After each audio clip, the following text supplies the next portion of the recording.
Hello! Welcome to Gutter Trash, episode 321 with the Unbeatable Squirrel Girl.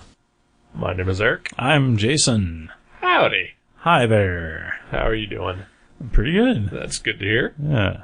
Not too bad. I have a cupcake in my belly. Okay. So I feel good. Is it trapped there?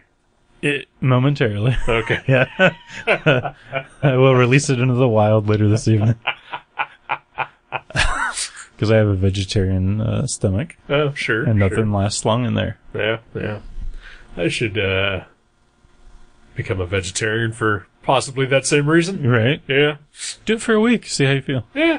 You know, like a couple of years ago when I sort of started my diet, which isn't really a diet, it's just more like, hey, you should probably stop eating so much bullshit. All right. And I started like upping my salad intake and then vegetable increase, And yeah, there was a sudden shift. Right? Yeah. Oh, you mean like in like the bathroom visits? Uh-huh. Yeah, that happens. Yeah. And yeah, I didn't go vegetarian, but I upped what I was eating and it's like I could pass along a list of like everything I eat. I mean, I could just tell you right now, all I eat is cupcakes, beer, and the twisty pretzels. That's it. This is pretty great. It's a vegetarian diet. Yeah. It technically is. Yeah. Man, someone was once talking about Morrissey. Oh, that's unfortunate. Yeah, and they're just like, yeah, want to see him, in concert, and it was like, wow, like, why is he so fat and like just out of shape? And it's like, I thought he was like vegan or whatever. He's like, well, yeah, but he just eats crap. Right? Yeah. He may not have meat in it, but it's just awful crap. Right? He was like, these double stuffed Oreo cookies have no bacon in them. Which I eat Oreo double stuffed cookies. Sure, I forgot there was one fourth thing on the vegetarian diet. Yeah, I'm still down. Yeah. Now, is this the double stuff that is just like the insane like thick amount of cream in the cookies, or is this the one that has like both the chocolate and the white cream? No, I'm kind of an Oreo racist. I really just like the white Oreos. Right. Like, I don't really care for the chocolate Oreos I don't even feel like it tastes like chocolate. It's like a weird thing that's not quite, it's sort of like a cross between chocolate and like, a chalkboard eraser. Yeah. Like, I've, within the past couple of years or so, I've grown a vast distaste for chocolate. no. And like, unless it's like really, really good chocolate. Right. But like, every time I eat something that's just, artificial chocolate crap, it's just that's like, horrible. It's nasty. Yeah, that is the worst. Like I like Esther Price. We're in a town where there's a candy company called Esther Price. Yeah. And they're amazing. Yeah. I like them, and like when I go to Kroger, our grocery store here in town, I think that's a national. Is it national? Okay. Yeah. Do people know what grocery stores are though? No. Okay. In other towns, Kroger is just like a place that sells like army uniforms and like Slurpees. But I buy organic chocolate bars from their like organic section a lot, just because there's usually like really, really tasty ingredients in those, and they don't taste like homogenized. Like they don't, like, occasionally I'll buy like an Almond Joy or something in a checkout line, and I'm like, oh good, that satisfied my chocolate craving, but it wasn't very good. Right. But yeah, when I buy like a $3 candy bar, it's always amazing. Right. But you get your pay for it, I guess. I think the other day I had a chocolate milkshake, and it was, I think, the first time that I have enjoyed one of those in a very, very long time. Mm. Where was that from? EO Burger. Oh, yeah, I've been there. Yeah. They have a veggie burger that's pretty good. Yeah. I had a regular meat burger that was amazing. Yeah. And I was there with our friend Joe G, who ordered a chocolate shake, and I was like, you know what? This sounds really good for some reason. Yeah. Got it for myself, and it was pretty great. All right. Yeah. And like, I think the last time I had a chocolate shake was maybe when I had not a root canal, but had my wisdom teeth pulled. Yeah, right. And it was nasty, nasty shit. Yeah. The dentist made you that out of what was left from your from the inside of your mouth. Yep. And all the other patients, like they throw it in a jar and squirt a little chocolate in there, and I mean, it's better to recycle. Yeah. Well, where else are they going to get rid of that stuff? Right. Yeah. You're not supposed to flush teeth. Nope. I've been reprimanded enough times that I know you're not supposed to do it. Speaking of teeth. Mm-hmm. Right? I know, I was hoping I was like shaming myself for not throwing in my favorite chocolate bar to buy is the one with nuts inside. Sure. It really is. Yeah. Like I'm a little squirrel man. Yeah.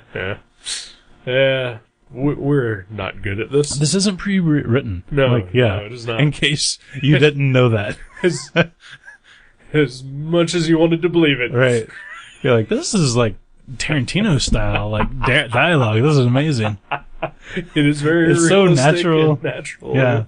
Yet so interesting. Like I could just listen to these guys for an hour.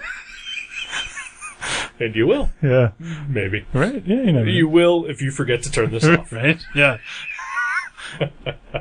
If your boss doesn't catch you listening to this at work, right, you might hear more. I guarantee you that in 20 minutes, though, you might hear a song you might like. Yeah, possibly. There you go. There you go. Something to look forward to.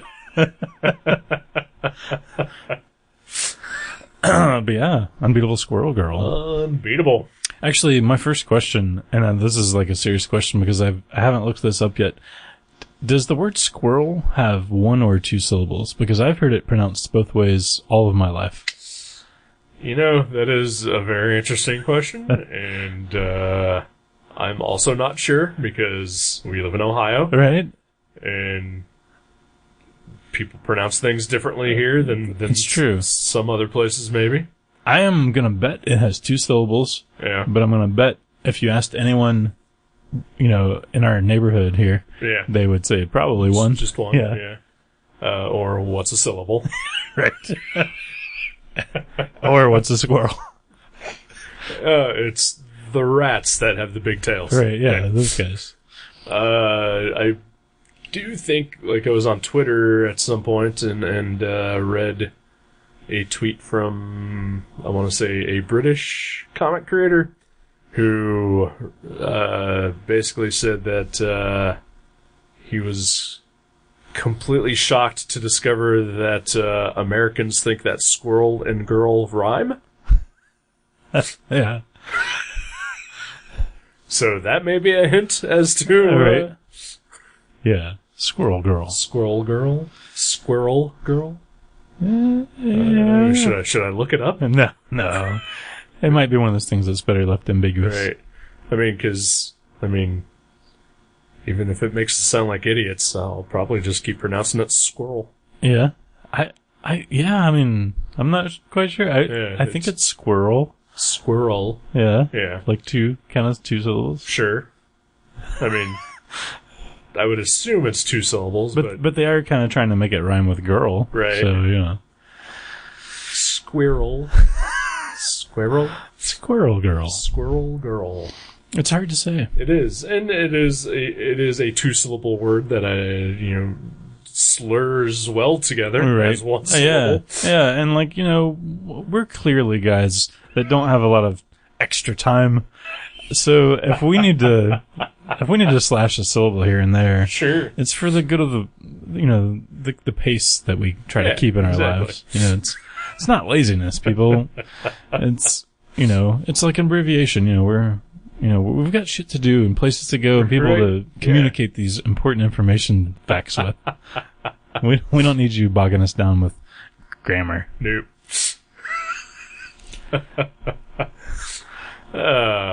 Squirrel Girl. Squirrel Girl. By Ryan North and Erica Henderson. Yeah, those people. Two people I was completely unfamiliar with until I'd read Squirrel Girl. I was somewhat familiar with Erica Henderson. Mm-hmm. Mostly just from internet. She invented the internet? She invented the internet. Wow. And also, I know she contributed a couple of pieces to the official Marvel handbook of the Universe Redux edition. Okay. That I also had quite a few That's entries cool. in as well. So she and I are tight. Yeah, you're collaborators. So I had seen her art, there a couple times for sure, and I'm sure floating around the internet here and there.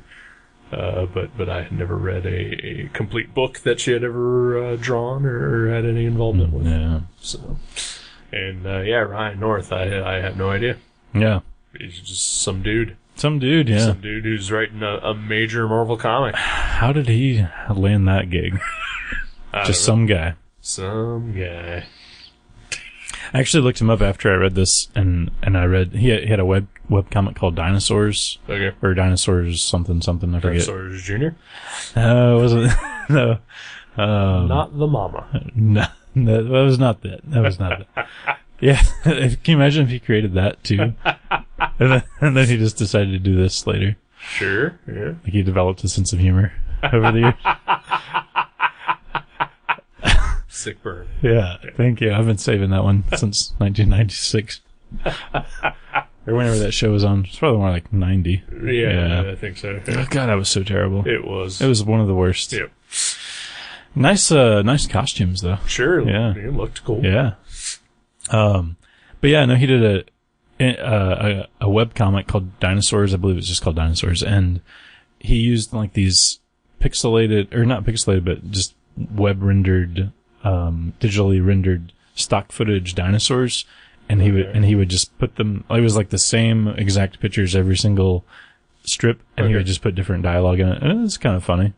But I only read a handful of them, but, yeah, they're kind of funny. But that's the only other thing I know of that I'm familiar with that he's done.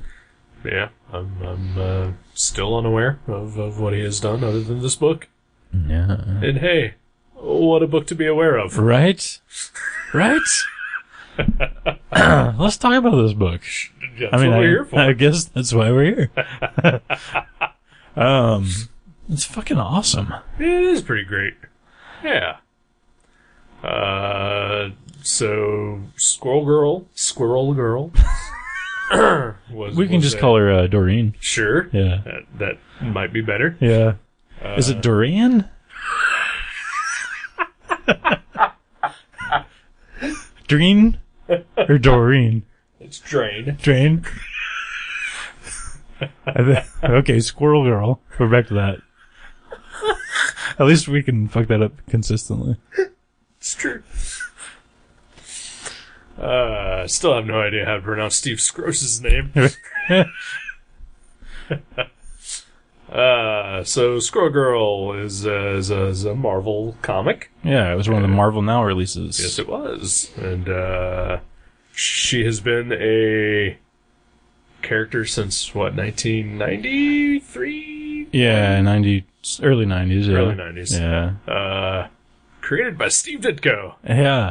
Creator of Spider-Man, the Blue Beetle, Creeper, Question, Doctor Strange? Doctor Strange, yeah, who, just because, I like flaunting weird knowledge that I recently gained, apparently was initially supposed to be Asian. Oh, yeah. Okay. And in his early appearances was drawn with Asian features. He was drawn the Wong way. Yep. I quit.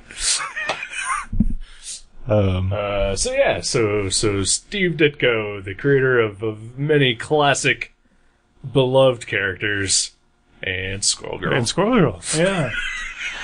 I honestly thought this character was a Silver Age character, and I was really surprised to find out it was a 90s thing. Yep. Mostly because, Ditko created her, which I knew, and totally the antithesis of a 90s character. Yeah, right? Yeah. Yeah, the complete opposite. Yep. And I guess that was the whole point. It was kind of like a joke. Right. Like her first appearance was in this Marvel, like, winter special or whatever. Something like that, yeah. And it had an Eric Larson cover. Yeah, of Wolverine. Wolverine jumping at you, being all Eric Larson. Right. Yep. And there's like a few stories in there, right? I'm pretty sure. But this was just one of them. Yep. And it's very bizarre, her first appearance. Yes, it is. And it's reprinted in this trade paperback that we have. I love that it is. Yeah. Because I was very curious, but I didn't want to buy it. Because Right. it's like a $40 book now. Sure. She's burning up the back issues. Yeah, right? Uh, And which is ironic because I think for years people literally did burn up the back issue that she first Right. appeared in. Oh, because yeah. it was worthless. It was like a quarter comic for decades. Yep. You just never know. Nope. You just never know. So hold on to all your back Yeah, issues. never get rid of anything, people. Become hoarders. You know, newspapers are going to become valuable in the future. Yeah. Don't get rid of those either. Oh, Yep. pizza boxes, anything. Anything. Socks Anything with holes made in of them. paper, Yeah. paper or cloth. Keep them. Right? Yep.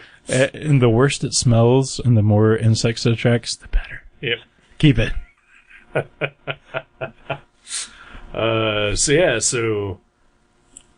I think I mentioned this on the last episode, that you had been talking about this book for a while, saying it's the best Marvel book that you've read in a long time. Right? And so based on that, I wound up buying a bunch of the back issues for $1 each, at a show recently. Oh, that's cool.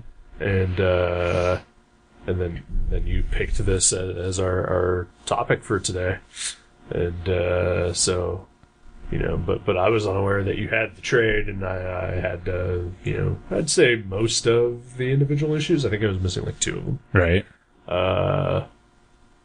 And so then I was like, okay, well, I went out and I found all the issues, and then you were like, well, the trade has Squirrel Girl's first appearance in it, reprinted.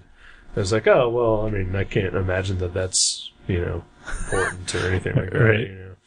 And he's like, you told me, yeah, but you really wanted to talk about it, probably. Yeah. And so you lent me the trade just to read the first appearance. And right? Yeah. And aren't you glad you did? Yes. I mean, I don't want to waste a lot of time Well, talking sure, about no, because yeah. that's not the point of this episode. We're talking about Unbeatable Squirrel Girl, but it is very noteworthy in how fucking ridiculous it is. It is super weird. and yeah. I mean, it starts out kind of like your typical 80s Marvel, hero encounter where, they bump into each other and they end up fighting for a few minutes. Right. Like, Spider-Man bumps into, Wolverine or whatever and they scrap for a little bit and then they come together and fight against the villain. It's kind of formulaic. Yeah. But it's there.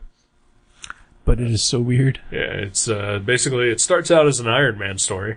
Yeah. Tony is out testing some new modifications to his armor or something like that. Right. And is attacked from the shadows. And it turns out to be our pal Squirrel Girl. Right. Who just desperately wants to be Iron Man's sidekick. Yeah. She wants to be an Avenger. Yep. That's pretty lofty goals. Yeah. Yeah. It's good to have a goal, though. Yeah. And then they wind up teaming up to defeat Dr. Doom, Right. who's just nearby for some reason. Right, yeah, they never really explained it. She just said she was on her way to Stark Industries and she ran into some guy and she was kind of describing him and he's like, Crimson Dynamo? I don't know who that is. She's like, hey, armor. She didn't know who Dr. Doom was. And Right. eventually he showed up and yeah, that was awesome. It is just so weird. And it's drawn by Steve Ditko. it is. And some of it is so freaky. Some of those close-up panels of Squirrel Girl's face with her mouth wide open and just smiling like a creepy clown. Yep. It's- Yeah, because she also has black eye makeup. Yeah. Which I don't understand. I don't either, because I guess some squirrels have black markings. Maybe. Maybe it's supposed to be like a domino mask kind of thing. Yeah. I don't know. But she's very creepy looking. Oh yeah. In the original first appearance. Yep. And she wears a lot of fur. Yeah. On her, like a fur vest or something. Yep. And then over the last couple of years, she would make random appearances here and there. I think she did appear in Brian Bendis's Avengers title at some point. Oh, okay. Yeah. I think she became the nanny to Luke Cage's daughter. Yeah, for that's a right. while. Yeah, I do know that. And I think there was even an issue where she beat up Wolverine. Right? Yeah. She's unbeatable. She is. And then what? early last year is when this book came out. Yeah, I think it was early 2015. Yeah. And it only lasted 8 issues. Yeah. And the creators left the book, and Marvel canceled it. Yep. And then about a month later, those same creators put out the same book from Marvel. Yep. And they all knew all different Unbeatable Squirrel Girl. Yeah, yeah. Marvel's great. Right? They are. Sometimes. Yeah. At least, like on the cover to Unbeatable Squirrel Girl Volume 2, they call it out that, hey, it's our first issue of the year. Yeah. Which is pretty crazy. Because I think one was like January and one was like October or November or something. It's pretty crazy. Which, let me tell you, when you're trying to hunt down the back issues, it's a little confusing. Yeah. Yeah. It is. Yeah, because the copyrights.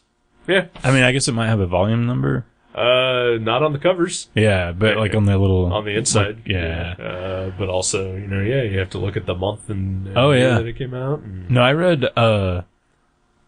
the first issue of the volume 1, and then I read number 2 of volume 2, thinking it was the book right after it. Great. And I was a little confused. So yeah, then I eventually just bought this trade. So. Right. But I do want to say, I'll give a little shout out. My coworker Derek Patrick is the one that turned me on to this book, because he bought it initially for his daughters. He has 5-year-old daughters and twins, and he thought this would be cool for them, like a superhero, fun superhero book that's kind of kid friendly and empowering for the girls, and didn't look like anything he would enjoy, because he's more into like crossed and like kind of like darker stuff, and he loved it, and he was like, dude, you have to read this. And like, it wasn't just he thought it was, whimsical or whatever. Like, this guy, he actually bought like 30 copies of the True Believers #1. Marvel does these True Believers reprints. Okay, yeah. They're like dollar #1s. Right. And he bought like 30 of them, and he keeps them at our store, and he occasionally, like, he paid for them, and he just gives them to people every once in a while to try to get them to read this series. Oh, wow. So, like, he's that into it. That's kind of awesome. Yeah. Yeah. So it's nice to have proponents in your corner, and like, we wouldn't be talking about this book right now if it weren't for him. Yeah, most likely. So.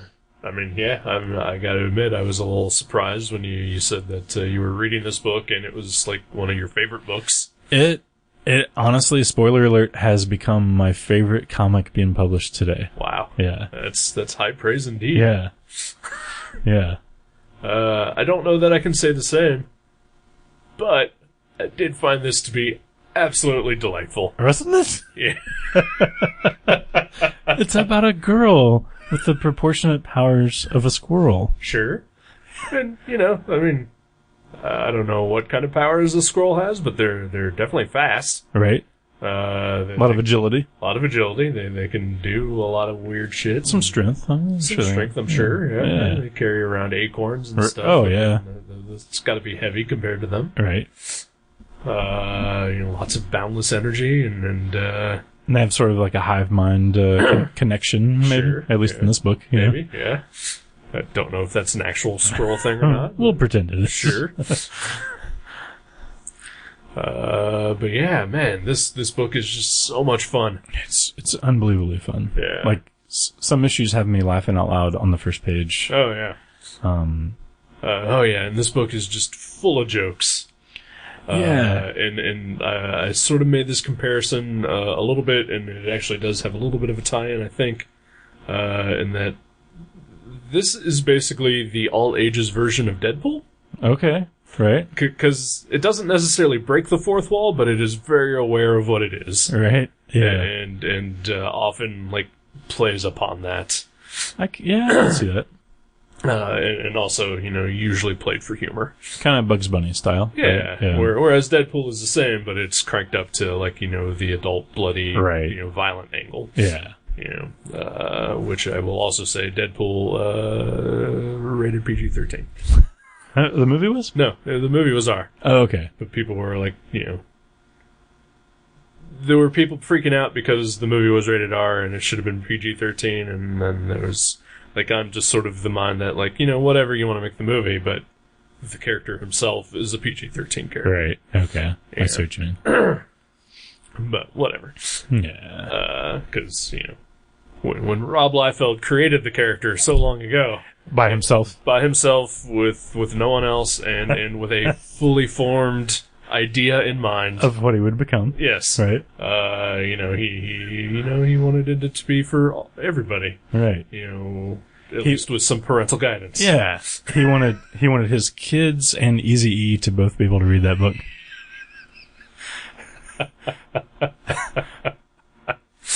Those were his two test audiences. Yes. Yeah. And too bad Eazy never really got to see it. No, he probably never did. Nope. Saw Youngblood though. No, that's true. So that's cool. It is true, he did. But yeah, Squirrel Girl. The Deadpool connection though. Yeah, her cards. Yes. She carries around her Deadpool trading cards. Yeah. It's basically, she has a pack of cards that have, every supervillain in the Marvel Universe, right. printed on them. That Deadpool has made, I guess. Yeah, and wrote commentary about those characters. Yep. Yeah. So whenever she encounters a villain, she pulls out her cards and looks them up. She could have totally used one in 91 when she met Dr. Doom. That's true. You know? Maybe that's why she had the Yeah, cards. she learned from her mistakes. See? Exactly. See, most superheroes don't learn from their mistakes. That's true. Squirrel Girl does. Yeah. And she also has a very unique way of dealing with those supervillains when they come around. Right? And it's fucking amazing. Yeah. Like our first encounter. Okay, so Dorian Green, I want to think she was like living in the Avengers attic. I think that's, yeah. Like maybe not even unbeknownst to them. I believe that is what is implied. Right? Uh-huh. And her squirrel friends. Like a squirrel will do. Right, of course. Get up in your attic and just live there. Yeah. Chew on some wires. I'm sure that's what they were going for. And she decides to go to college to pursue a computer programming degree. Yeah. Yep. And that's kind of when things happen, like in a lot of Marvel comics where Spider-Man's at his work or whatever. Right. Kraven just happens to wander onto campus, the Empire State campus, and she encounters him. Well, she's a superhero. She has to. Yeah. I mean, as far as she knows, she's the only superhero on campus. Right.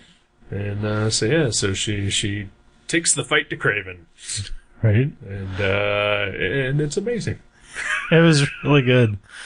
I don't really want to spoil, the things that happen because you should just read this book. Yeah. If you have any sense of fun or whimsy, right. I can't imagine you not enjoying this comic. Right. And if you don't have a sense of fun or whimsy, why are you listening? Right. Yeah. We are the very definition. You're fun and I'm whimsy. Exactly. Yeah. That's what our matching ankle tattoos say. But I honestly think my favorite supervillain encounter, surprisingly enough, was not Galactus, which that one was great. Oh, sure. That one was great. But I think when she met Whiplash was my favorite. Also pretty fantastic as well. Just because it was so off-putting and uncomfortable for me the way he was subdued. Yeah. He ended up with, I will spoil this because he ended up with live squirrels burrowing themselves into his mouth. Yeah. That's kind of horrifying. And they incapacitated him that way. Yeah. And then, that's horrifying. But it was done so well that it was funny. Oh, sure. It sounds completely awful and scary, but I can't imagine what I would do if a small rodent tried to burrow its way into me via my mouth. Right. Or any orifice, really. I was like, hopefully that's not the only way you can't imagine it. Hopefully you're well, personal experience. Sure, right, yeah. Me and Richard Gere. We had an incident once. Right? Oh, man. Who was that movie that we watched once where, some guy got tortured by, somebody putting a tube in their mouth and, sent, a rat Oh, wow. Yeah, that It sounds was like a really shitty movie. that visual is like, Was it that it's in Captain there. America Spider-Man thing? Oh, Like the Turkish movie where Gosh. Spider-Man was like a gang member or something like that? the unsanctioned Turkish Yes, Spider-Man movie. of course. Maybe? I mean, that sounds super familiar, but I can't picture it. All right. But yeah, that's awful. That's awful. I wanna say it was something American even, but maybe not. I'm sure we probably have seen that. We've ripped it off, I'm sure, as a country. We're like, hey, those Turks know how to film a torture scene. Let's rip it off. But we don't have the rights to Captain America or Spider-Man. Right, yeah. I guess we'll just have to make this a Die Hard movie then. Die Hard 6. Die Hard and Dunkin' Donuts? I don't know. Like we would shoot someone in the head and he's like, looks like I got a hole in one or something. I don't know. It's terrible. Because it's a cough joke and a donut joke. Right, yeah. But you know what? Still better than the last Die Hard movie. I haven't seen it yet. Don't? Okay. Yeah, I'll hold out for Die Hard and a Dunkin' Donuts.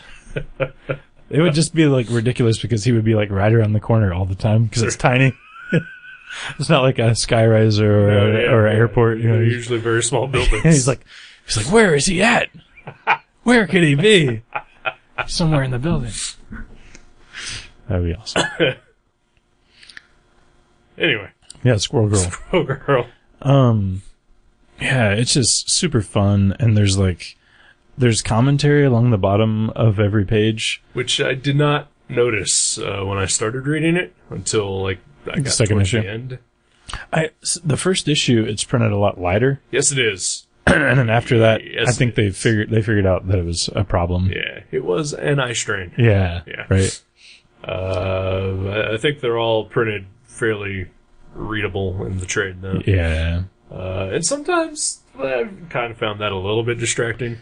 I mean, you can just skip it. Yeah. But I mean, they're funny. They are good. But at the same time, if you're reading and like you're just going with the flow, then like, you have to stop and read it. Right. Yeah. I think it always like added to the page though, because it felt like there weren't a lot of times where it was such a page turner. Right. And like, where like it's a fast paced action scene. It was like, it was something like kind of funny that tied into that page every time. So I feel like it worked, but it seems like a slippery slope to do. Yeah, like, definitely. Especially to like do it every page. You know? Right. I think Matt Fraction's Defender series used that as well. Okay. Not to the degree that this book does, though. The way he did it was more like, in old comics, you'd get to a page and it would say, continue on, page 12 or whatever. Right. But, like, instead of that, it would be, like, something kind of funny. Right. Yeah. Okay. But still very, aware that, like, oh, hey, you're about to hit an ad. Or something like that, yeah. Okay. Whereas here, like, it is just directly referencing the page that you've just read. And yeah, it's mostly funny, but, And the weird thing was, like, at first I couldn't tell. I think sometimes it's different people's voices.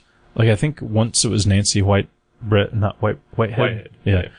I think once it was her talking, and once it was Squirrel Girl. I mean, like, a lot of times it's Squirrel Girl. I would say most of the times it's Squirrel Girl, but yeah, occasionally there's, I don't know, I don't remember if it was Nancy or not, or if it was just like sort of an omniscient narrator sort of thing. Yeah. Speaking apart from, Squirrel Girl, like the editor almost. Right. Just like a really self-aware editor's note. Yeah, because usually it feels like Squirrel Girl is commenting after the fact, like she's like reading the trade and like this is what she would say after she read this page. Yeah. Which is kind of awesome too. Yeah. And then there's the art. The art is incredible. Yes, it is. It is probably be considered balloon art where you work. Right. It's very, very. I don't know. Right? Who knows? Yeah. Who knows what balloon art is? Only the owner of our store knows what balloon art is. Yeah. But yeah, no, it's super cartoony and very animated, but it's so good. Yeah. It blows me away. Like, honestly, I feel like we're living in a magical time right now where if I would have seen the array of artwork that's in Marvel's monthly titles. Right. If I could have seen that like 10 or 20 years ago, you know, when I was reading a lot of small press comics that had very similar artwork, I would have been like, that's never going to happen. Right. Like this is a false vision of an impossible future. I think, you know, the best equivalent I can think of is, you know, probably, like 15 years ago, DC put out the Bizarro anthologies. I forget what they were actually called, but they're like big hardbacks that like a lot of indie artists, you know, did DC characters in. Right. And it was crazy and awesome, and I loved them. And then like years later, Marvel eventually did the Strange Tales, which is basically the same idea. Right. And I think that is like the closest thing that we would have ever seen at that point. Yeah. To, you look at, Marvel's current publishing, you know, line. I mean, they have, you know, your typical stuff that you would expect, but they also have stuff like this, and Howard the Duck, and like Chris Somney and right. Sanford Green and all these people whose styles are so different. Right. Like it's not like there's one weird style that they're all adopting. House style. Yeah, it's awesome. I love it so much. Although I think I remember in the late 90s, Jim Mafu did like a one-off Generation X one-shot, which was pretty cool. I do remember that. It was like a blue and white cover, like black and white and blue or something. Like on thick card stuff. Yeah. You know, I mean, I'm always a big fan of weird superhero art. Oh, yeah. It's the way to go. Yeah. You know? Like, I don't know.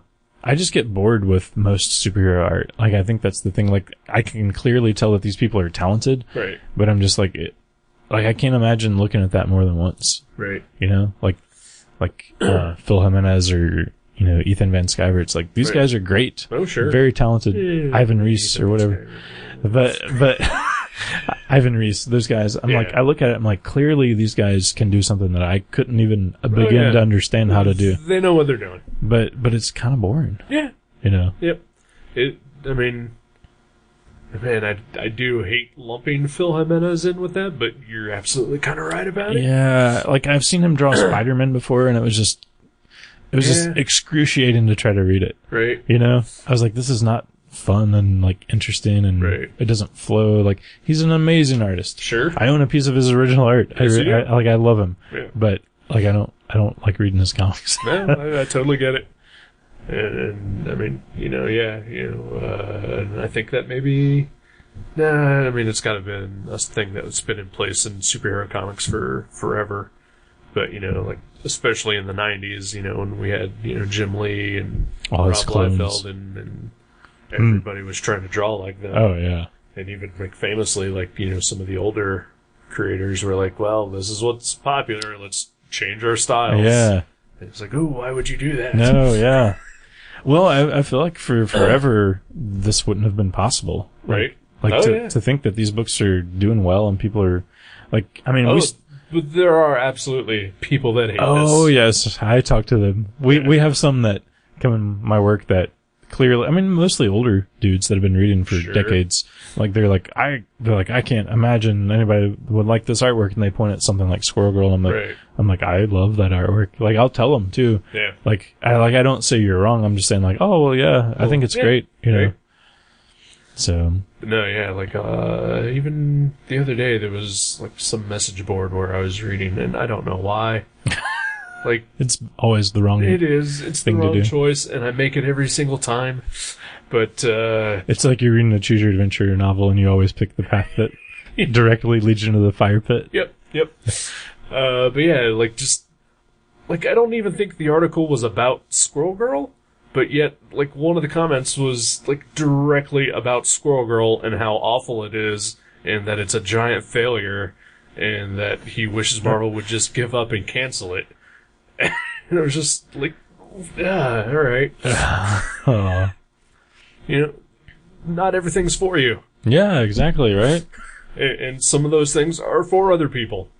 And you know, some people can enjoy, you know, X-Men and Squirrel Girl at the same time. Right? You know? Yeah. Not me, I'm not reading the X-Men anymore. Yeah, I like a wide variety of art styles. Sure. I just don't like unfun superheroes. Like, Yeah. that's what I don't like. It's old and tired. Yeah, man. Oh, it is. It's boring. mean, if every book was like Squirrel Girl, and then somebody put out like The Dark Knight, yeah. then maybe. Exactly. Talk it, Exactly. But yeah. everything's like The Dark Knight, and then Squirrel Girl comes out and then gets canceled, Right. and you're just like, oh, but that was so good.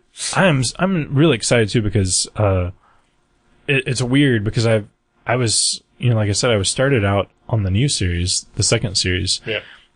And I read those, and then I went back and read this first trade. So I actually still have 4 issues of Squirrel Girl I've never read. Nice. I still have the rest of this first volume, and then all of volume 2. So oh, nice. So, yeah. I think it only gets better. Yeah. At least the new volume is great. It's okay. like I think if I would have read this one, I would have been like, man, this is really good. It's a really good book. But the new volume, the current volume, that's on, I think, number 5 is what they're up to. Yeah. That is the one that clinched it to me. Technically, there has been like 13 issues of this book. Right. If it was not renumbered. And I noticed the trade paperback for the current series that was in previews is labeled as Squirrel Girl Volume 3. So it is just like continuing the story. Yeah. Because again, this is volume 2, so the next volume would be issues 5 through 8 of this series. Volume 2 would be, yeah. And then I know that there's an upcoming crossover with Howard the Duck. Yeah. Which is pretty cool. I'm excited because the way the solicitation reads, both writers and artists of both titles are working on both books. Huh. So I'm guessing Erica Henderson is drawing Squirrel Girl in Howard the Duck. Sure. Because her name is on the page. And Joe Quinones is still Quinones or whatever. There's a name I can't pronounce. I actually learned how to pronounce his name the other day because I was watching a crime show where Joe Quinones did not murder anyone. Okay. But, well, that's good. But the host of the show, he was like, "Hi, I'm Mark Quinones." Oh shoot, I forgot he said Quinones. Quinones. But it was spelled the same way. Right. I actually don't think that is how Joe Quinones pronounces his name. I think he actually pronounces his name Quinones. Oh, really? Yeah. Quinones? Okay. But it should be pronounced Quinones. Yeah, that's how this host pronounced it. Well, he pronounced it right. Well, and if you can't look to us for correct pronunciations, nope. Who can you look to? Exactly. Squirrel Girl. Squirrel Girl. Squirrel Girl. Squirrel. Man, it's just so much fun. It is. It's like delightful and like a sea of like. I buy a lot of comics that I don't get around to right away. Sure. But every time I come home with one of these, it's on the top of my pile. Nice. Like it's like I'm excited to read this book as opposed to like, oh, I have 5 issues of whatever in line, and I'm sure I'll enjoy them, but I'll get to them eventually. Yeah. I need to start making more time throughout my days to at least read one comic a day. Right. Because it's ridiculous how many books I have that I haven't read. Yeah, one comic a day. I feel like just take an extra long shit, and you can get that taken care of. Yeah. I mean, no spoilers, but I am currently reading the book that I probably will pick for my next comic book. Okay. And it's a graphic novel, so I did read a chapter today of that. On the toilet. On the toilet. Okay, I will make sure to remember to get my own copy when we have to review it. Oh, come on, we're close enough. That's true. Yeah, The Unbeatable Squirrel Girl. Cannot recommend it enough. Right, it's great. Yeah. And if you come to Mavericks, chances are you can score a free copy of number 1 if you go. If you talk to the right person. If you see a guy with with 6 goat horse shirts on, just ask him if he's ever heard of this book. It looks intriguing, but you're not really sure if you're going to buy it or not. Right. Or if you don't see the goat horse shirt, if you see the guy climbing around on top of the long boxes, right, putting things on the wall, that is probably the guy you should talk to. Right. Yeah.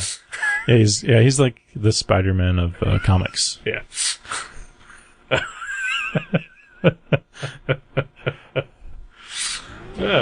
So, would you like to take a break? Yeah, might as well. All right.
Hey, welcome back. Hey. What's up, my honky? Oh, not too much. I don't know why. I don't know why I did that. It's all right. I regretted it immediately. Like I really did. I was you like, and me both. yeah. I was like, nobody wanted to hear that. Nobody. It wasn't funny. It wasn't. No, it was. It was great. I'm glad I did it. I mean, I'm laughing. Yeah. Yeah. I'm glad I did it. I'm gonna do it every time. Okay.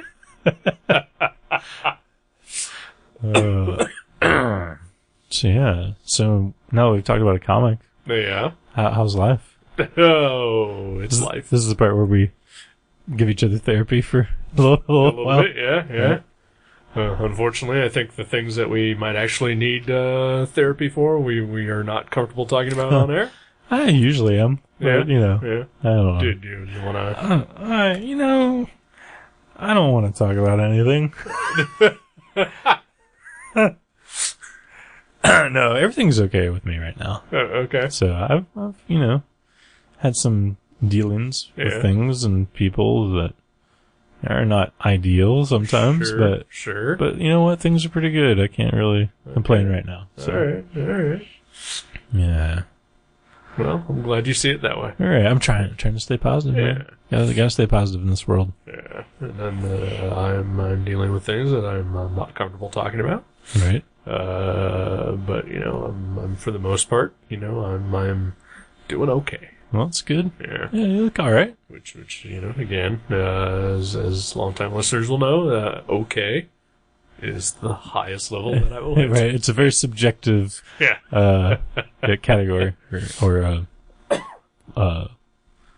benchmark or whatever. Yeah. I will never be doing great or stellar or fantastically. But you have to tell yourself you will every day in the mirror. You can, but ultimately everything is just going to be okay. Okay, sounds all right. Yeah, it's okay. Makes sense.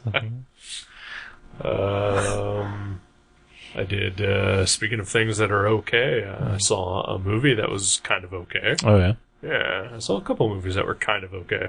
Yeah. One was, I just saw yesterday. I went to the movies. Oh. To the movie house. The real theater. Yeah. And, I went to see the, John Goodman vehicle, 10 Cloverfield Lane. Oh, okay. Yeah. Nice. Yeah. I like John Goodman quite a bit. John Goodman is fantastic in that movie. He is genuinely frightening and amazing in that movie. Otherwise, the movie is okay. Right. Yeah. Okay. Did Abrams have anything to do with it? Did he produce it? Okay. Yeah. So he just put up some money and said, hey, do this? What I read about it was that basically, like, after Cloverfield came out, him and the director and writer of the Cloverfield movie said, yeah, we'll maybe do a sequel at some point, and then they all got, like, successful and busy. Right. And then, I don't know if you know this or not, but J.J. Abrams, he directed a Star Wars What was it called? Star Wars. I've heard of that. Yeah. Is that the one with Yak Face in it? Yes. Okay. I've heard of that. Yeah. I always call it Yak Face's Space Adventures. Well, I mean, that's what it should have been called. Right. It's just brevity. They wanted something they could put on a lunchbox. I mean, it's weird because, clearly Cloverfield should not be what the name of that movie is. It should be Giant Monster Rampages Through Manhattan. And we filmed it in such a way that you might become sick. Yes. But instead they called it Cloverfield, and Yak Face's Adventures in Space. Yak Face's Space Adventures. Space Adventures. Sorry. Got called Star Wars. Right. For whatever reason. It was probably to fit on a cereal box or an ink pen or thing, because they I don't know if you know this, but they really did market the shit out of the Yak Face or whatever it was called. Star Wars. Yeah, Star Wars. I think I recall seeing some stuff. There was a few toys. Yeah. Maybe like a shirt or two. Right. To be honest, when I go to the grocery store or whatever, I'm only looking for Batman cereal. Oh, right. Yeah. And or maybe Captain America cereal. Oh, that would be... Were they shaped marshmallows like little shields? Uh-huh. Oh, that's awesome. No, that's a thing. That really happened? No. Oh, I think all of this really happened, didn't it? Yeah, yeah. Hey, you want to go across the street right now and Get look? some Captain America cereal? Oh, yeah. I don't think I want to eat any of it. Is it like You're Captain Team Crunch? Iron Man, right? I am, yeah. Yeah, they need to register. I don't trust them. I'm with Trump on this one.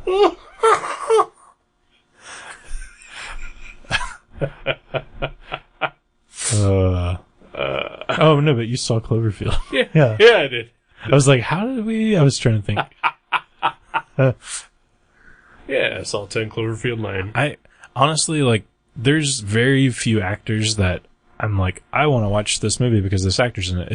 It's always because who wrote it or directed it. Right. But there's like maybe 3 on the planet Earth, and Sure. John Goodman's one of them that I would watch anything that dude's in. Yeah, well, he's great in it. I can tell you that much. Yeah. Yeah. And, yeah, it's worth watching, but, it's not going to change anyone's lives, and it's not the best movie ever, but it's by far from the worst either. Right. So, It's entertaining. Exactly. You know what, people? Not every movie has to be amazing, and not every movie has to be the worst one ever. Right, yeah. Some movies are just kind of okay. Yeah, there's like a spectrum for a reason. There's a lot of in between. Yep. Yeah. Yeah. And a lot of it's good. Right. A lot of it's worth watching. Yeah. Like Zombievers. You know what? That's a movie that's amazing. It's better than Cloverfield Lane. I enjoyed it more. Right? We watched Zombievers last night. Yes, we did. Well, we did drawings. Yep. That was awesome. It was. Yeah. It was fucking ridiculous and stupid as shit. Yeah. And overall horrible. But Yeah.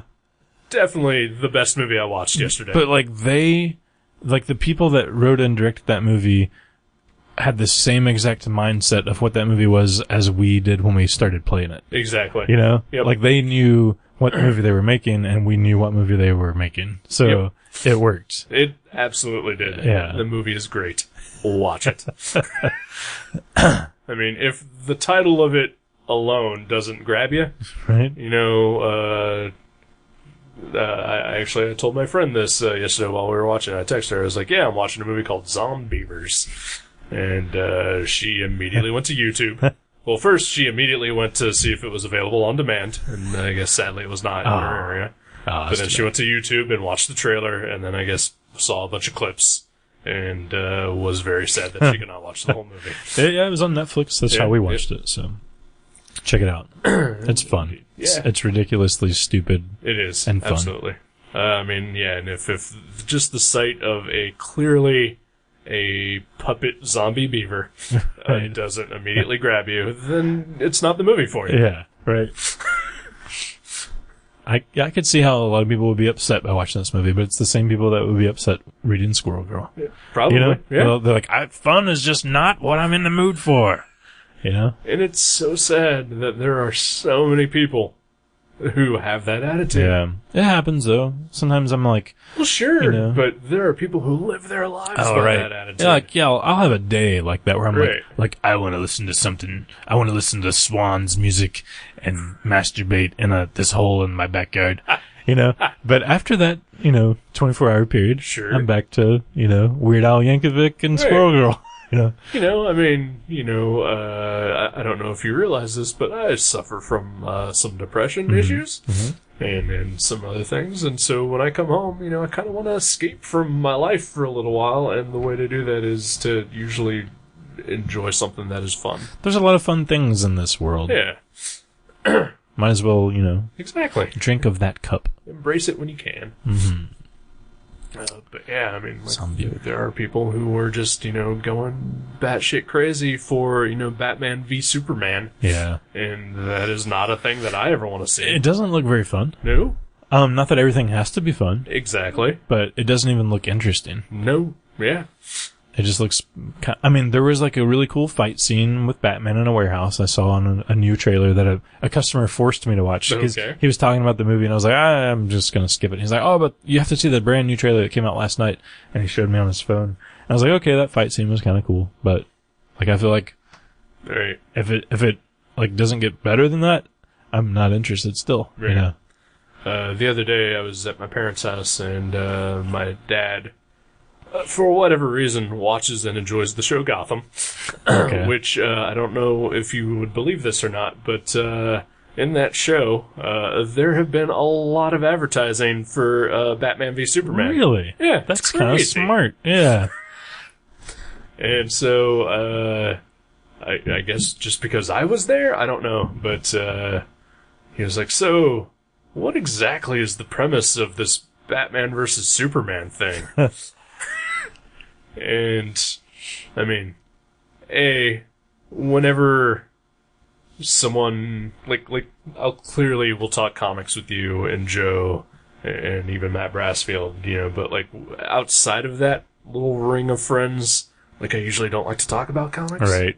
And so, like, I don't want to have to explain to my dad the premise of Batman versus Superman. So I just kind of was like, well, they fight, I guess. I don't know. I don't know why it's happening. And my dad was like, well, I just thought they were good guys. Aww. They broke his heart. Kinda. And then my mom from the other room just yelled out, I'm gonna see it! I think Batman and Captain America should team up against Iron Man and Superman. There we go. Now there's a movie.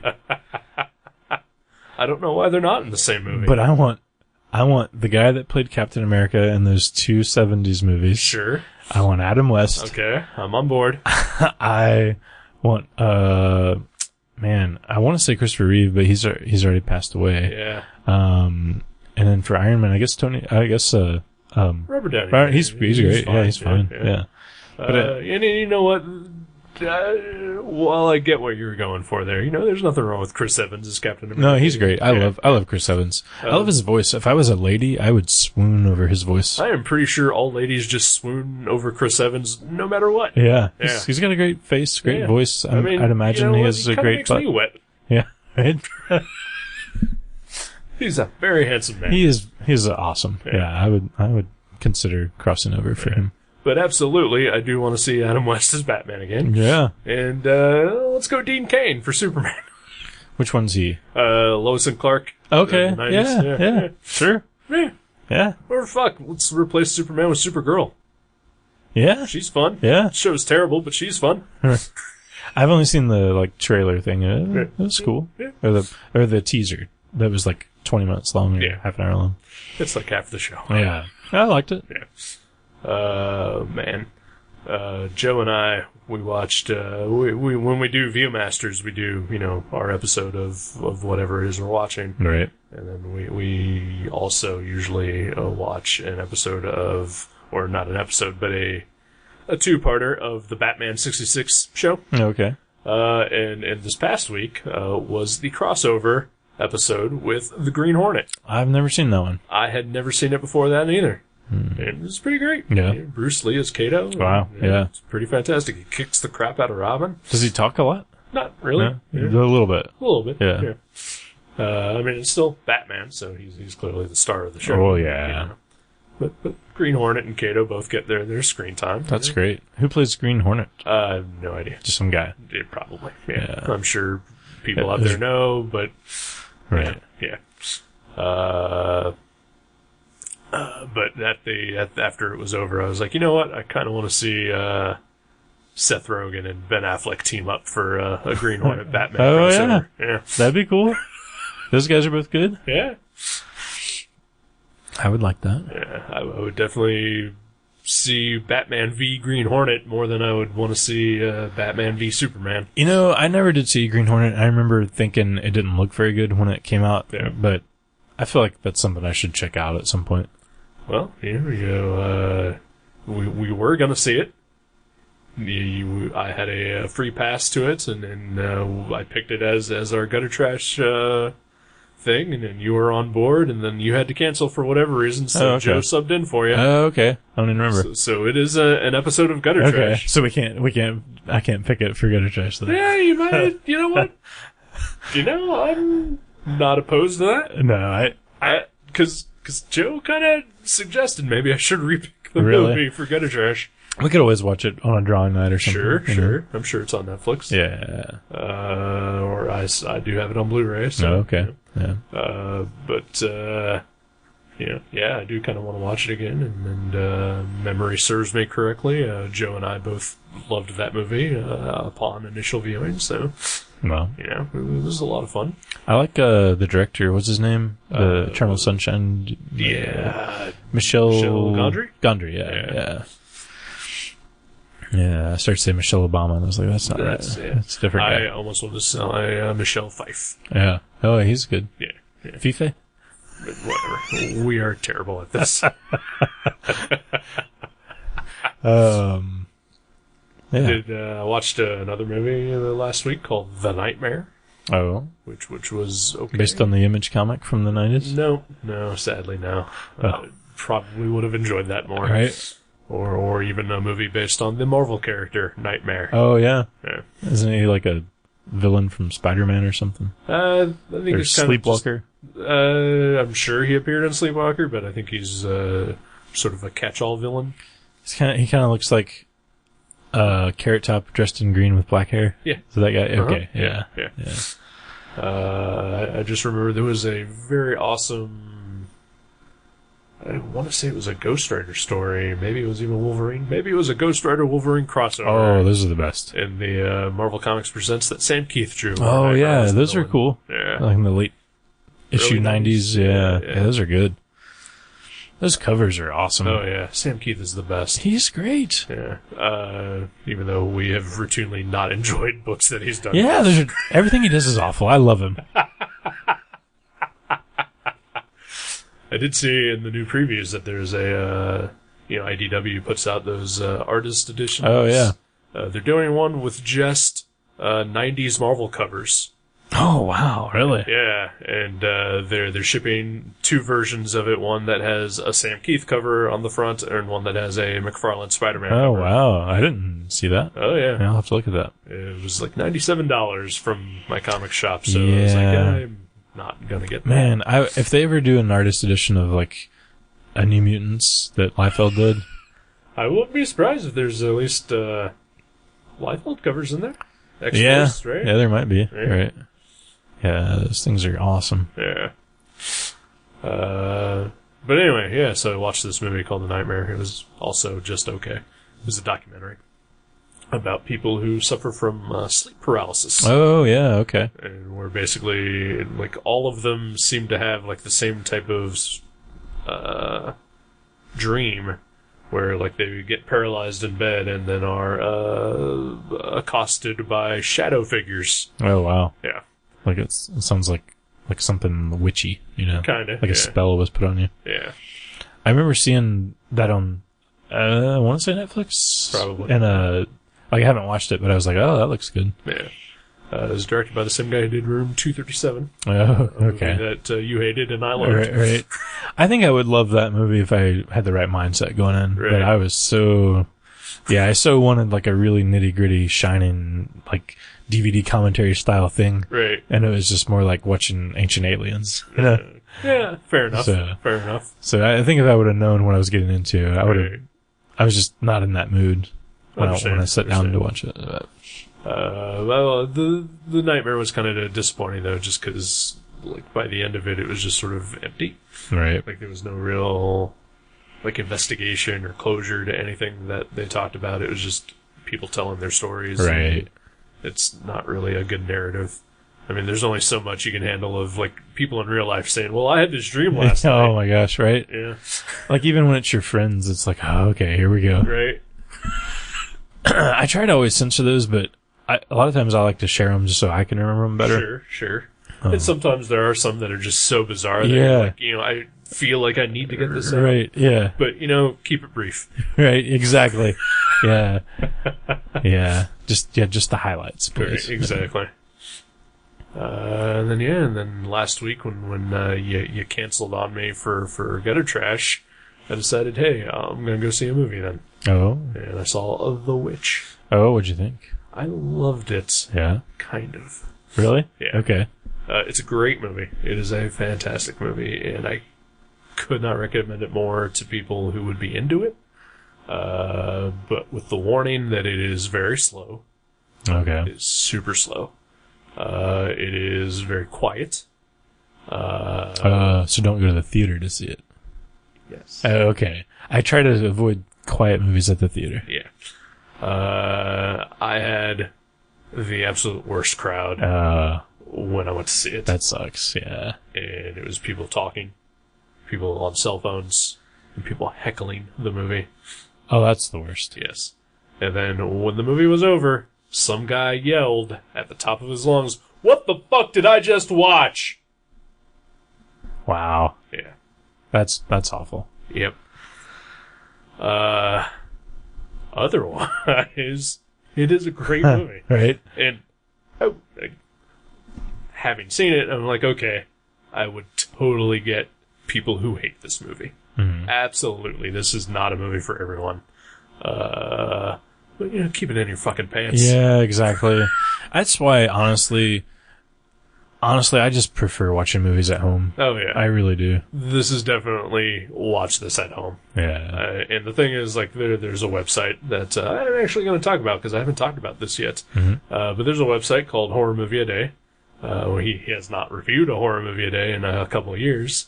But when he did, I think he watched, for like 6 years straight, a horror movie every day. And wow. He still keeps it updated about once a week or so. And he reviewed The Witch. And I knew I wanted to see the movie, so I didn't read his review because...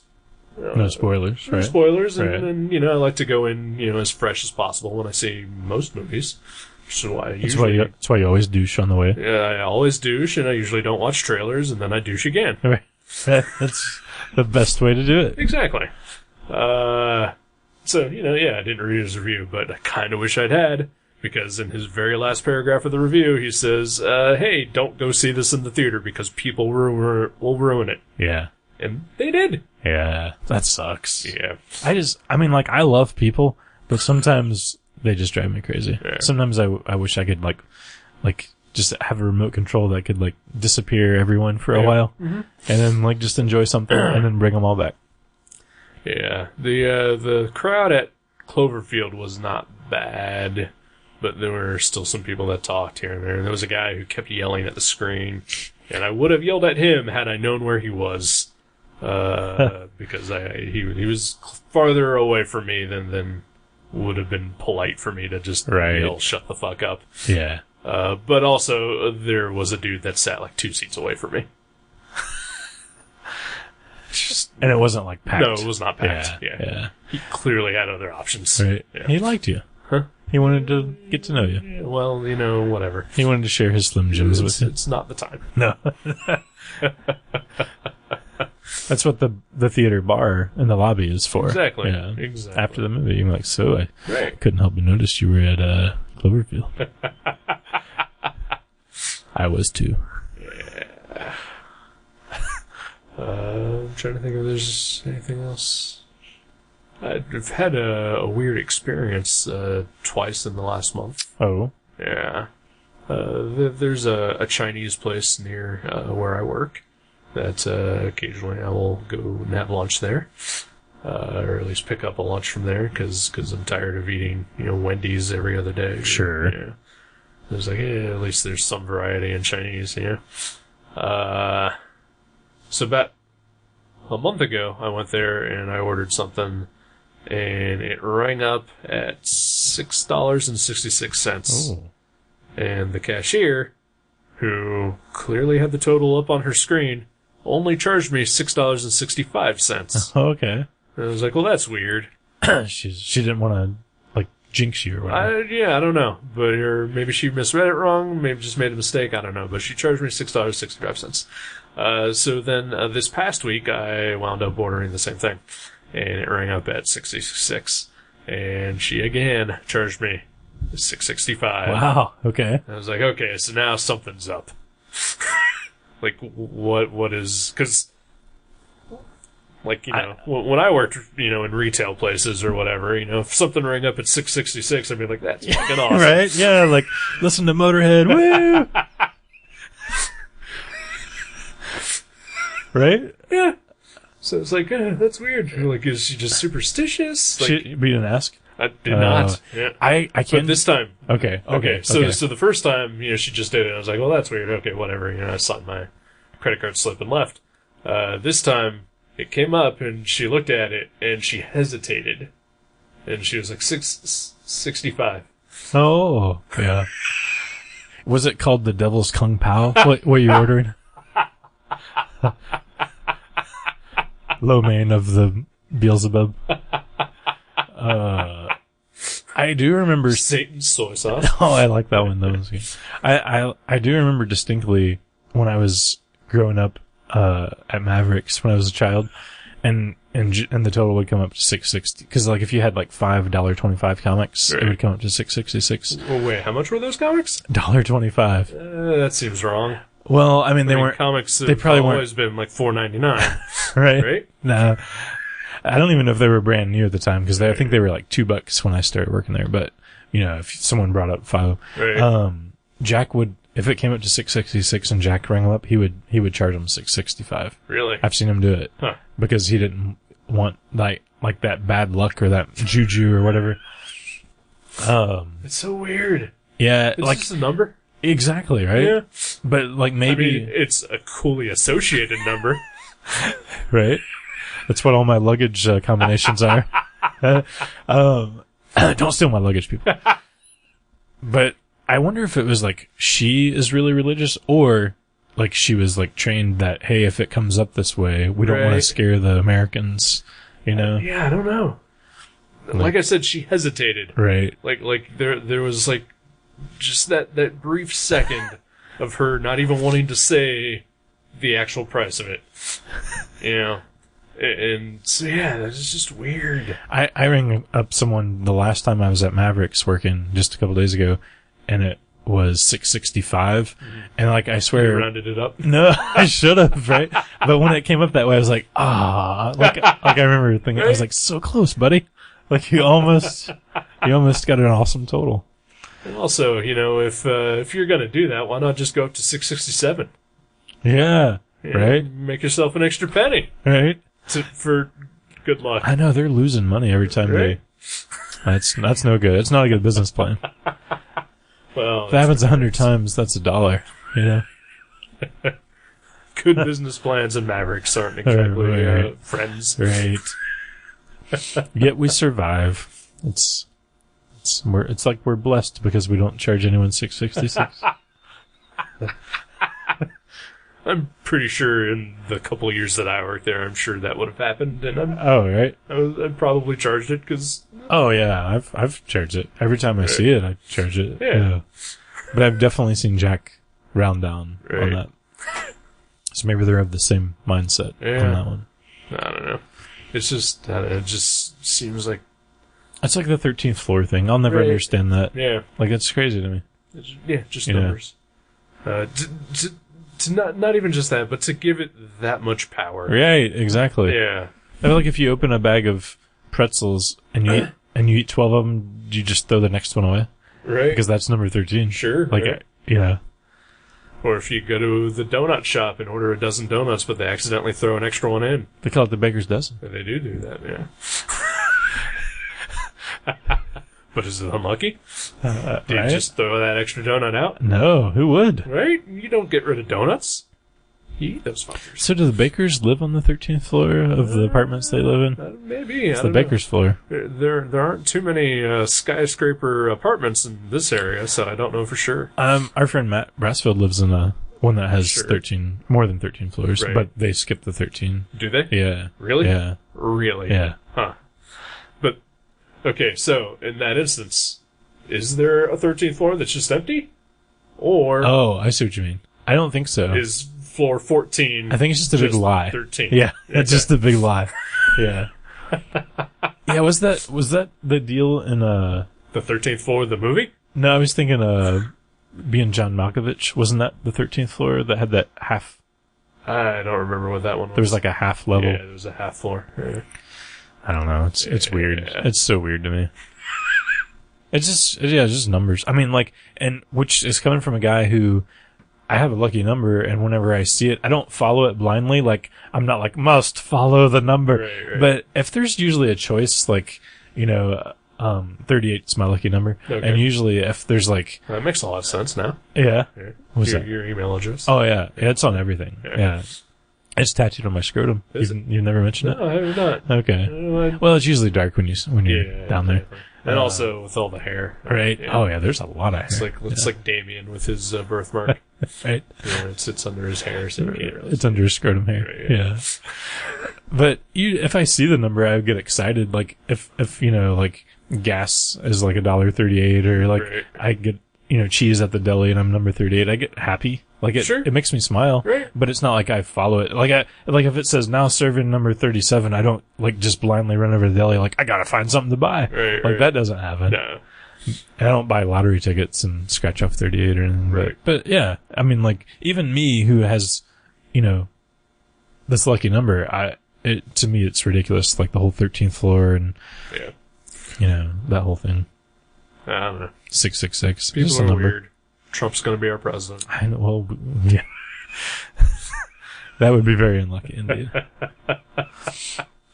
Yeah, here, you said someone in our very town tried to, destroy his convention yesterday. Yeah, apparently someone, Trump was, here in Dayton, on Saturday.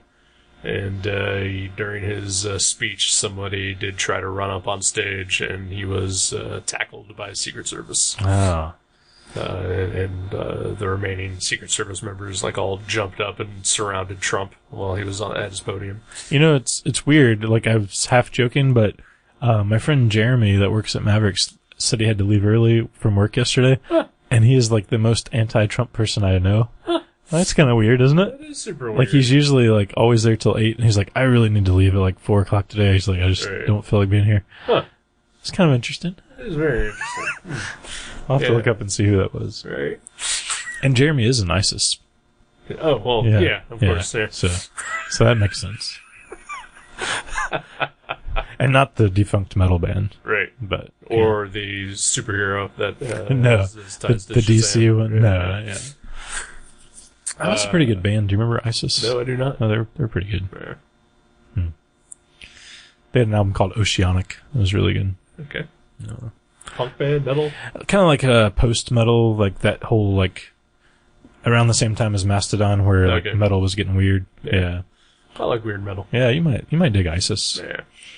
I was going through my Max Cavalera collection of songs on my MP3 player the other day, and I mean, not like his various projects. Sure. But I really enjoy him more when he does like the weird shit. Yeah. Towards the end of his run in Sepultura and the beginning of like Soulfly, when he was incorporating like a lot of weird like tribal stuff and world music and just weird beats and stuff like that and instrumentation.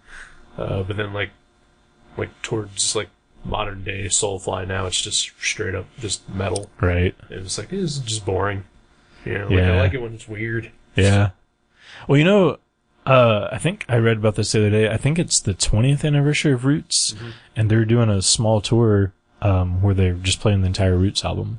Is it Max? Max and Igor. Yeah, oh, wow. Yeah. Okay. Because I figured it wasn't the rest of Sepultura. Yeah, I think it's just those two and then some dudes probably. Okay. Well, that's kind of cool. Yeah. Maybe they'll play at Odd Bodies. I don't think so. I don't know. Have they played there before? Not Sepultura, but those two guys have played. Yeah, that's what I'm saying. Yeah, that'd be cool. Yeah. But I think I saw the tour dates and it was like a very sparse show thing. It was like Chicago or whatever. Nobody ever plays near here anyway. Yeah.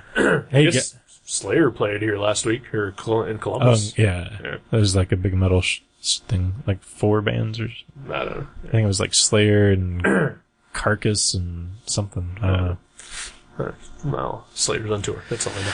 Yeah, that's good enough. And I did not see them because couldn't pay me enough money to go see a band. Yeah, especially like an arena show. Like I'd still see. There's a few bands I'd still go see, or like especially like dudes with guitars. But there's very few like heavy metal bands I would be interested in seeing. And it's not because I like the music less. It's just like I'm done with the crowds usually. Exactly. Like I'm kind of over it. Like I'll probably never see Tool play live, which is unfortunate. Right. Because I really like them, but... Yeah. Like, when they announced that they were going on tour with Primus last summer or something like that, I was like, Like I don't ever really want to go to another concert again, but Tool and Primus together, like if they came close to here, like it'd be one of those things where I would really struggle with deciding not to go. Right. Yeah. I don't think I would do it. Yeah. But yeah, I mean, if Igor and Max like came and played Hanks down the street here, Right. I would not go. Oh, I would. I would have to. not. If it's a small venue, like that's one of the main things too. Like if Tool played a small venue, obviously it would sell out in a minute. But if a band I liked played a small venue, I'd be more tempted to see them. Yeah. I would just say that at that point, well, it's going to be even worse than at a big show, just because the crowd is more condensed. There's pros and cons though, because you could always step outside easily on those shows. Yeah. Whereas the big shows, it's like a sea of people, and it's just can't stand it. Speaking of rock and roll, ooh, the movie I was gonna pick for next episode has a very rock and roll theme to it. Does it? Yeah. Oh, this is interesting because our last movie was a very hip hop movie. Yeah, I'm bringing it back to our roots. Bloody roots? No, not our bloody roots. Our slimy boogery roots, probably. Yeah. No, it's a documentary I've been wanting to see. Okay. It's called The Story of Rock and Roll Comics. Huh. It's about the revolutionary comics from the 90s that put out all the rock and roll stuff. Yeah. Did Matt Brassfield put you up to this? He told me that he had a copy. Okay. And informed me about the movie. And as soon as he told me about it, I really wanted to see it. Because he has told me about it multiple times as well. He's the one that first clued me into the movie, but man, I have a deep love of those comics. Okay. So I have a deep, vast not knowledge of those comics. Okay. Like no distaste, just to... I never read one. Okay. I had seen them. Right. Like I think I flipped through the Metallica one once at like a Walden Books. Right. And that is the closest association that I have to those comics. I miss Walden Books. I miss bookstores in general. Mm-hmm. You go to a Barnes and Nobles now, and it's just all toys and shit. Right? Yeah. In our day, books were at bookstores. Exactly. And now they're on your phone. Oh shit! That's the thing I was going to mention. I'm sorry. I'm gonna hijack your thing here. Nope. I picked my movie. I'm out. I'll see you. I have a plug of sorts. Okay. That I have failed to mention in like the last 5 episodes. Okay. I mentioned the website Horror Movie A Day while talking about The Witch. Horror Movie A Day has a book. Oh? Called Horror Movie A Day, the book. Wow. And it is available on Amazon for $5. That's pretty good. And it's an ebook. Okay. So available on your Kindle or your Kindle apps, or whatever it is you read your electronic books on. Right. But it is only $5. It is 800 pages long. Wow. It is reviews of the best 366 movies that he reviewed out of the thousands. Wow. And each month is broken up into a sort of a chapter, so they have a theme, and there are illustrations for each chapter, and I did 2 of those. Oh, nice. Okay. Which ones did you do? I did slashers and monsters. Nice. I believe that is February and I want to say June in the book, and you can just jump around and pick any movie and watch it. They're not, your Halloweens or your Friday the 13th, but they're just sort of weird, off the beaten track horror movies that he just feels like, these should get some more love. That's awesome. They normally do. And $5, you can't go wrong. Right, horror movie day. Exactly. Yeah. And if you buy him and it's successful, then maybe he'll make a print version, which would be awesome to have. Did you get a free download or anything? He offered a free download, but I paid for it. Nice. Because support the shit you love. All right. Nice. Send us money, too. Exactly. Yeah. But, just because whether or not I had worked on that book at all or not, I would have still bought it because I am a big fan of that site. Yeah. Oh, yeah. I've heard you talk about it for years. Exactly. Yeah. And then I was honored to be able to have even the smallest part possible in there. That's awesome, man. So go check that out. And then you and I will watch whatever the name of that movie is. The Story of Rock and Roll Comics. There we go. That is a terrible name for a movie. Yeah. But I'm excited to watch it. Yeah, it doesn't really roll off the tongue. It does not, no. Maybe it should be called, like, something. The Story of Rock and Roll Comics. Exactly. That's the subtitle. Like, sure. Blood Banana. The Story of Rock and Roll Comics. I dig it. Blood Banana. So next week, Blood Banana on Gutter Trash. The Story of Rock and Roll Comics. Yeah. I'm looking forward to it. Me too. All right. Cool. Good night, kids. Good night. Thank you for listening to Gutter Trash. You can subscribe to the show from guttertrash.net or from iTunes and leave us a review. Visit guttertrash.net for email information and for other podcasts and websites in the Gutter Trash Network. Thanks again for listening, and we'll see you next time.